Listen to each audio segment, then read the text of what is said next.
সীমান্তের বাংলাদেশ অংশের গাছে ক্ষতচিহ্ন দেখেই যে কেউ বলবে ধারালো অস্ত্রের আঘাতের কোপ এগুলো।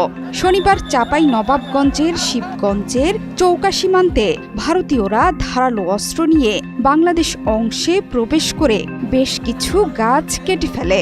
এসব তারই চিহ্ন। আমাদের রক্ত থাকতে আমরা ছাড়বো না, কখনো ছাড়বো না ইনশাআল্লাহ। ভারতের বিএসএফ নিজের হাতে ইট পাটকেল গ্যাস বাংলাদেশের উপর নিরপেক্ষ করে। তবে এই ঘটনার প্রতিরোধ গড়ে তোলে বাংলাদেশি নাগরিকরা। এ সময় বিজিবি এবং বিএসএফ এর মধ্যে বাক বিতণ্ডা হয়। ওরা কিন্তু টিএসএল বোম গুলি কিন্তু বিজিবিতে সবকিছু চালাচ্ছে, বিএসএফ ইটকুল টিএসএল সবই চালাচ্ছে। আমাদের বিজিবির একজনের আঙুল ফেটে গেছে। জানা গেছে শনিবার বেলা 11:30টার দিকে কিরণগঞ্জ সীমান্তের আন্তর্জাতিক সীমান্ত পিলার 177 এর সাব পিলার 3/4 এস পিলারের কাছে পরিস্থিতি উত্তপ্ত হয়ে ওঠে। স্থানীয়রা জানান, বাংলাদেশের ভূখণ্ডে এসে আম এবং পেয়ারা গাছ কাটতে শুরু করে বিএসএফ এর সহযোগিতায় ভারতীয় নাগরিকরা।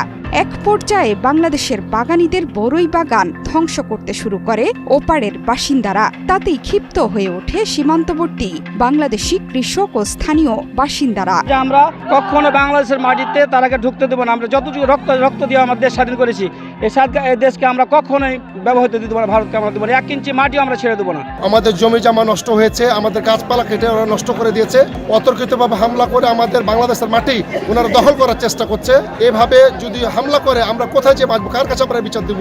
শনিবার বিকেল 3:30টার দিকে ব্যাটালিয়ন পর্যায়ে পতাকা বৈঠক অনুষ্ঠিত হয়। ব্যাটালিয়ন পর্যায়ে পতাকা বৈঠকের পর ভারতীয় সীমান্তরক্ষী বাহিনী বিএসএফ এই ঘটনার জন্য দুঃখ প্রকাশ করে ঘটনা তদন্ত করে ব্যবস্থা নেয়ার আশ্বাস দেন।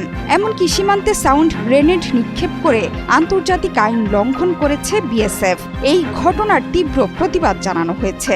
দেশের সার্বভৌমত্ব রক্ষায় সীমান্তে তৎপর থাকার কথা জানিয়েছে বাংলাদেশের সীমান্তরক্ষী বাহিনী। এটুকু নিশ্চয়তা করতে চাই বাংলাদেশের জনগণ এবং বিজিবি আমরা প্রস্তুত আছি। সীমান্তে জনগণ আমাদের যেটা নিশ্চয়তা করলো ভবিষ্যতেও আমাদের থাকবে। বিজিবি আমরা দিনরাত প্রস্তুত আছি। আমরা ইনশাল্লাহ যে কোনো পরিস্থিতি আমাদের বিজিবির কন্ট্রোলে আছে। এবং বিএসএফ এর পক্ষ থেকে দুঃখ প্রকাশ করা হয়েছে, এই যে গাছগুলি কাটা হয়েছে এটা অন্যায় হয়েছে এবং তাদের পক্ষ থেকে তারা এটা ব্যবস্থা নেবে। দিনভর উত্তেজনার মাঝে বাংলাদেশের সীমান্তরক্ষী বাহিনী বর্ডার গার্ড বাংলাদেশের দক্ষতায় রীতিমতো পালিয়ে গেছে ওপারের বাসিন্দারা। এই ঘটনায় দুই পাশেই অতিরিক্ত সদস্য মোতায়েন করে বিএসএফ এবং বিজেপি। বর্ডার গার্ড যদি না থাকতো, আমাদের বিজেপি না থাকলে আমরা আরো ক্ষয়ক্ষতির সম্মুখীন হতাম। ইন্ডিয়া গম ভারত আলাইছে কাটে চলে গেছি, আবার এসে হাঁকে মারধর করেছে। মারধর করে আবার লোকজন যেমন এসে তেমন পালিয়ে গেছে। ওরা অনেক কোচে সবকিছু কেটে ফেলে দিয়েছে। বইয়ের বাগান দেখেন, আমার গেটে একটা দাদার বইয়ের বাগান আছে, একটা চাচার বইয়ের বাগান আছে, মানে সব বিশ্বাস করে দিয়েছে। আমাদের গ্যাস সিলিন্ডার আমাদের চোখ মুখ জ্বালিয়ে দিচ্ছে। তার উপরে ভারত আবার আমাদের উপরে অনেক অত্যাচার করেছে। সম্প্রতি বাংলাদেশের বেশ কয়েকটি সীমান্তে বিএসএফ নোম্যান্স ল্যান্ডের 100 গজের মধ্যে কাঁটাতারের বেড়া নির্মাণের চেষ্টা করলে তৈরি হয় উত্তেজনা। এখন আবারও সীমান্তে অস্থিতিশীল পরিস্থিতি তৈরি করতে উস্কানিমূলক কর্মকাণ্ড এবং বাংলাদেশিদের উপর ভারতীয়রা হামলা চালিয়েছে বলে অভিযোগ স্থানীয়দের। জোহরা চৌধুরী সেতু, 71।